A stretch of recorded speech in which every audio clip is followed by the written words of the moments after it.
Welcome to Mindfulness for the Soul, your daily dose of mental health insights, with your host, John Tsilimparis.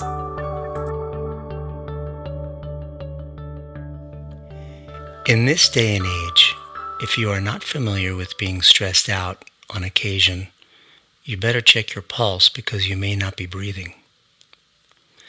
Nonetheless, most of us experience stress as a consistent, pesky little inevitability that follows us around throughout the day, gnawing away at our nerves and testing our patience. Others experience it as severe anxiety, which can become serious and debilitating. But no matter how you slice it, unless you are living in a cave, stress will always find you. Now, what if at times we had some say over how stress affects us? What if we could alter our perspective and see things differently? What if we could develop new eyes, despite our current circumstances remaining the same? The late Wayne Dyer said, "When you start to change the way you look at things, the things you are looking at start to change." For example, let's take the glass half full, glass half empty analogy that everybody knows. For me, when I am stressed out and the daily ups and downs of life are getting under my skin, trying to look at the glass half full doesn't cut it. It fails to alter my viewpoint. So maybe there is something wrong with the concept itself? Perhaps pouring the water into a smaller glass might be a good start. What does that mean? If we can experience the water of our lives sitting in a smaller glass, meaning the ratio of liquid to vessel is differently proportioned, then for a change, the glass would look fuller. Pretty obvious. Therefore, what if every morning you started the day with your glass filled to the rim? Same water, just a different sized receptacle to keep it in. I bet over time your stress levels would decrease considerably.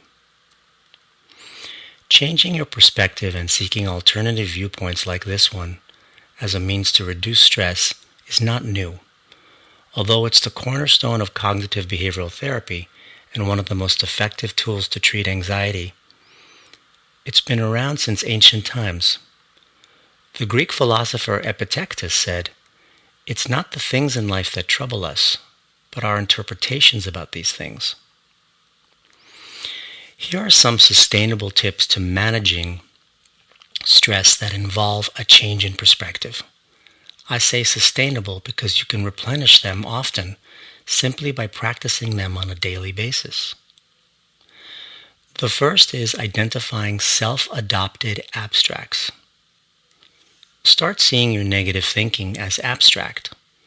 Abstracts are unverifiable facts or theories that are not necessarily real or true. Our personal negative beliefs are often unfounded and based on imagined fears and distorted views of ourselves. We have been carrying these self-adopted abstracts about ourselves since childhood.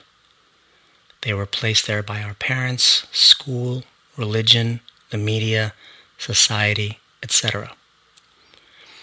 If you do believe your abstracts, your glass will feel half empty because you will always be trying to measure up to an intangible standard.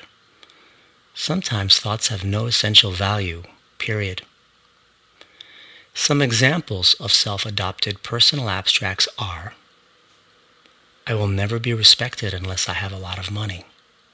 I will never be loved unless I am perfect. I will always be a failure because I've made many mistakes. An example of healthier alternative way of seeing this is, not every thought that I have is important enough to take seriously.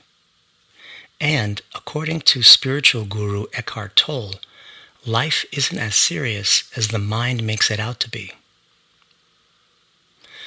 The next one is externalizing your negative thoughts. Start relabeling your negative thoughts as something outside of you. In other words, externalize literally them by separating you, the individual, from the distorted thoughts. Hence, the perspective changes to realizing that the The manner in which I am thinking is causing the pain, not some imagined weakness or inferiority. Examples of negative thoughts are, I am pathetic because I can't overcome my stress. I am so weak for letting this get to me. There is something seriously wrong with me. I am a disappointment. The healthier replacement thought would be, wait, stop, that's my stress talking, or that's my anxiety talking. Failure is an event, not a person. The next one is comparing yourself to others. I always say when you compare, you despair. It happens every time. It's easy to think that other people are happier than you or better off because they don't have the kinds of problems you have. The truth is, you don't know what personal battles people are fighting.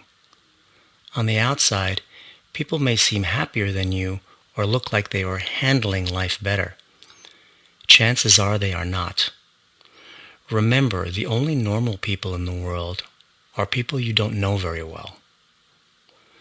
So no matter how small or large your problems are, qualifying them via comparison to others is personal sabotage. Here are some examples of ill-fated comparison. I should be more productive. I should be making a lot more money. All of my colleagues and friends seem so happy. Why aren't I? Why is life so much harder for me? Why don't things come easy to me? Instead, repeat to yourself, I will not compare my insides to other people's outsides. I'll say that again. I will not compare my insides to other people's outsides. The next one is trying to practice what we call process orientation instead of results orientation. Results orientation is when I am very attached to quick results and I have a lot of impatience around my process of life. Examples of that are, I need to know the outcome of things all the time. If I'm late for an appointment, I will be in big trouble. If I make a wrong decision about anything, I will be seen as a loser. I have to be vigilant all the time to prevent negative things from happening to me and my loved ones. Now, if I take the process orientation dialogue and replace that against the results orientation, it sounds a little bit different. Process orientation means I'm taking time to work the small steps at achieving goals. I'm trying to accept things as they are. It means being less controlling and learning to embrace some uncertainty. It means letting go of always needing guarantees. It basically means slowing down the mind and seeing the big picture perspective as we've been talking about. We try to do this on a minute-to-minute basis. For example, instead of operating your life at 110 or 120%, what if I decide to operate at 95%? Still not compromising the quality of my work or the quality of my interactions, but just slowing things down so that things are a little more realistic. Another method of changing your perspective is noticing when I use the double standard method. We often use this double standard method by being self-critical of ourselves and not using that same value system with others. In other words, we use different standards for other people compared to us. For example, if I'm being hard on myself, if we stop and think about the quality of that harshness, we see that we probably wouldn't speak to someone else that way. In other words, we are always much harder on ourselves than the people we care about in our lives, whether it be a friend or a family member. So instead of treating yourself with a different standard that you would hold everyone else to, why not try using one single standard for everyone, including yourself? Imagine telling a friend who just got married, for example, you're going to screw this relationship up just like you screw everything else up. It's doubtful you would ever say something like that. But to yourself, you may do it all the time. So the next time you are beating yourself up about a mistake, ask yourself, would I speak to my friends this way? The rules of fairness and compassion apply to everyone, including you.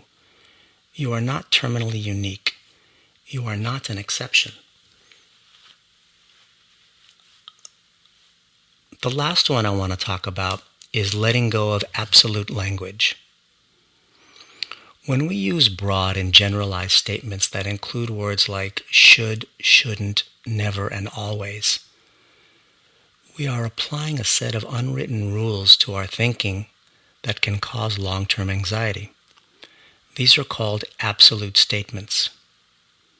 Absolute statements assume that there is a manual floating in the ether that describes how all humans should act and feel, like some kind of rule book in the sky. Most of the time, these irrational thoughts are untrue.